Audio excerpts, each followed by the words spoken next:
दिन धरी ज्ञान संस्कार कार्यक्रम ओरिएंटेशन प्रोग्राम जहाँ इंग्लिश रे कहूँ तो ये कार्यक्रम माध्यम रे आमे सबू विधायकों को आमे विधानसभा rules and procedure customs tradition convention आ उपरे एनलाइट करा जिवो एवं ये कार्यक्रम को आज माननीय स्पीकर अध्यक्षतार आमर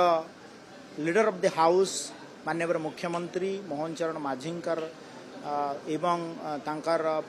वरिष्ठ उपस्थिति एवं आज गेस्ट स्पीकर हिसाब रे आमर join करछंती honourable union parliamentary affair and minorities affair minister किरण रिजिजू एवं आमर दुई डेप्यूटी चीफ मिनिस्टर आमर डेप्यूटी स्पीकर समस्ते इनागुरल सेशन रे थिले मैं जो पार्लियामेंट लोकसभा प्राइड अच्छी parliamentary research and development institute अच्छी तांकर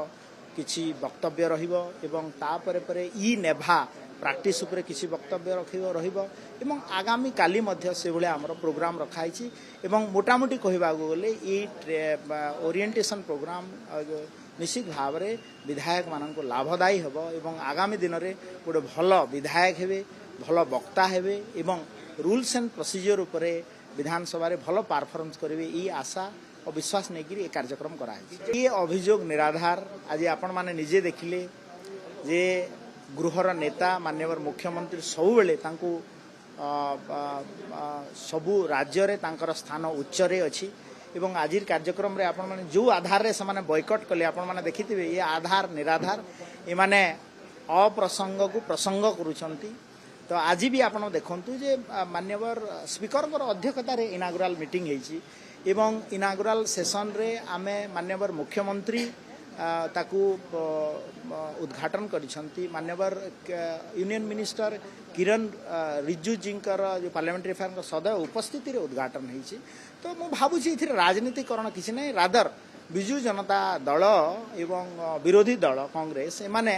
राजनीति सेक्रे राजनीति करिवा नारे राजनीति करूछंती एवं इटा तांको बहुत महंगा पड़े आजिर प्रोग्राम आपण देखंतु प्रोग्राम रे क्लैरिटी अछि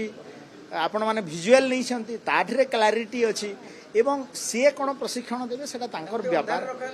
बिल्कुल आमे as per the procedure rules and procedure एवं विधानसभा रो जो भलिया हेबा कथा माननीय स्पीकर तांको